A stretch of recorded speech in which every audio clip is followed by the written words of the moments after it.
It's story time, everybody. I have two chicken stories for you. This is not a big meaty video, okay? The first one. The last 2 weeks, I have heard crowing in the barn.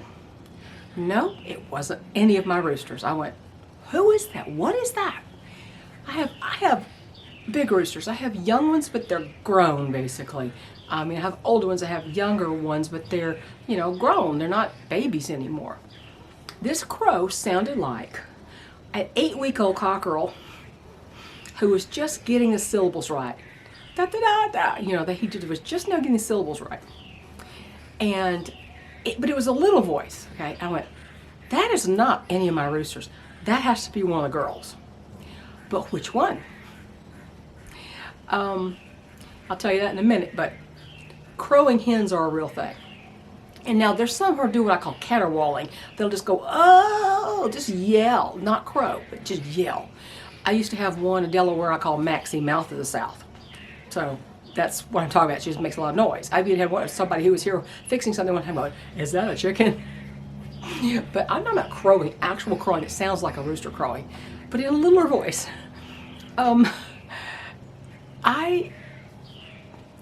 The crowing hen, I've experienced that a few times. And most often it's after the flock leader dies. My big rooster, my big blue Orpington rooster Suede, when he died, a few days later, I heard crowing in his pen, in the barn where he lived. And well, it was a coop, not a barn. And I'm like, who is that? My husband goes, I know who's crowing in there. He goes, it's Dusty, one of his blue hens, older blue hens, 5 years old. And she only did it a few times, and that was right after Suede had died. So I guess they missed the sound of their man's voice. I don't know. But she did it, and I recall some others doing that, briefly. But very few times over the past 20 years has this happened. But this last 2 weeks, I'm going, who in the heck is that? It's a little voice. It sounds like one of the bantam hens, but it could have been one of the new Omega rocks. I don't know. Well, there's an old saying. Have you ever heard? It's an old Irish saying. And here's the saying. A whistling woman and a crowing hen both come to... Well, how's it go? A whistling woman and a crowing hen always come to some bad end. What does that mean? I don't know, but since I can't whistle, I think I'm safe. Whistling woman and a crowing hen always come to some bad end. Irish proverb. No, it's not a Bible verse, it's a proverb. But I always thought that was a funny saying. Well, I have a crowing hen now. And every time I've gone in the barn in the morning, I've not caught her doing it. She stops before I get to the barn. So this morning I went out, 15 minutes earlier. It was still kind of dusky. Really, I need to work in a barn a few minutes before I let them out the door. And not dusky, but the early morning light.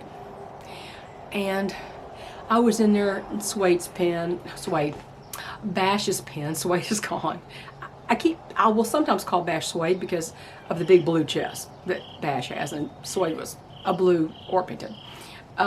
So I went in there in Bash's coop, putting down some little scratch for the morning, and I heard the crow in the pen next to me, which is where the Dirty Dozen plus one are housed. And I went, who is it? So I stopped and I watched him. And up on the top rung of the roost was this hen, and she stretched her neck out, and then all of a sudden out came the syllables. I was like, it's you! Guess who it was? It was little blue Iris. It was Iris. She is the tiniest little thing. She is smaller than her parents, both of her parents. She's a little bitty hen.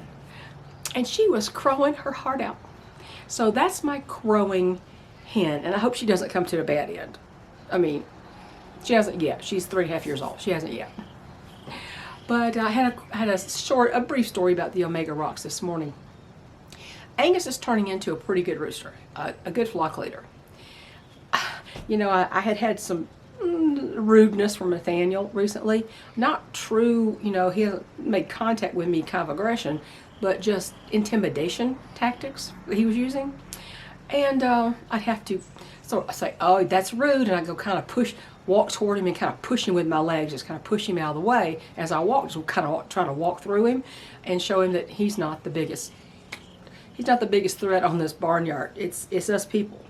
So I let them out, and it was weird. Out in the pasture, there was a young doe and there was a fawn, and they're both getting their grayish coats for the winter. And they were watching me and the birds, which they always do. And I said, hey there, ladies. And I said, hey, sweetie, hey, babies, and whatever. I was just talking to them. I always talk to them, and they stand there and listen. Well, as soon as I let Angus, Nathaniel, Ethel, Hazel, and Hannah out the gate, a fawn came running out of the woods at the bottom of the pasture. Came running over with his tail up in the air like he was spooked about something. And the doe turned to face the woods, and the fawn turned to face the woods where this other fawn had run out. And I heard what I know to be a fox's alarm bark. If you've never heard the bark that a fox does when it's trying to warn of something, a bigger predator, or trying to communicate in some way about danger to another fox, it is a sharp bark. And I will play audio of fox's alarm barks. When that first happened many years ago, I had to look up that sound. I did searches and I asked every way I could think to describe it, and it came up that it was a fox's alarm bark. And when I finally watched the video on fox's vocalization, there it was. So I know it by heart now, and it was two of them doing the bark back and forth. And the doe was frozen, and she had her foot in the air, and they were ready to run. They were on alert for at least 5 minutes. They were standing there listening, and the little fawn that came out of the woods came back toward her, and they were all standing together and listening intently, and I was listening. And eventually they made their way to the woods and left, and the fox alarm thing stopped. So at that point, Angus and everybody, the whole group, was out toward the little peach tree, which was about 25 feet from where I was standing. And they were messing around and digging around and whatnot. And Nathaniel left the group, and he started walking towards me, and he was doing the little sideways walk where he picks up stuff on the ground and puts it down, and steps closer and picks up stuff and puts it down, which that kind of behavior can end in aggression, or it can be a sociable kind of thing. Well, I'm not too sure about Nathaniel yet. His age. He's done a couple of things. I thought, you are a rude little cuss, aren't you? And he kept coming toward. I said, look at the deer, Nathaniel, look. And I couldn't distract him.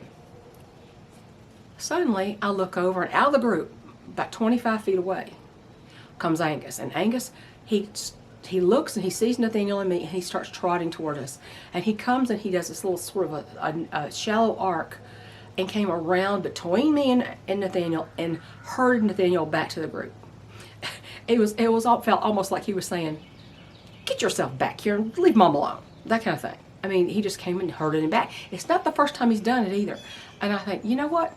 That is a good no-nonsense flock leader. So I'm very proud of Angus so far. Nathaniel, he's going to have to learn his manners a little bit more. And it may not have been an aggression thing. But I don't trust until, it's like trust but verify. No, verify and then trust. I don't trust yet. And we're gonna just watch him and see what happens. But Angus is trying to keep him in line, and I'm very proud of him. So that's all. That's the chicken stories for the day. I thought I'd tell you about my current crowing hen. Please pray for Iris, because I don't want her to meet a bad end. Bye, y'all. That's it.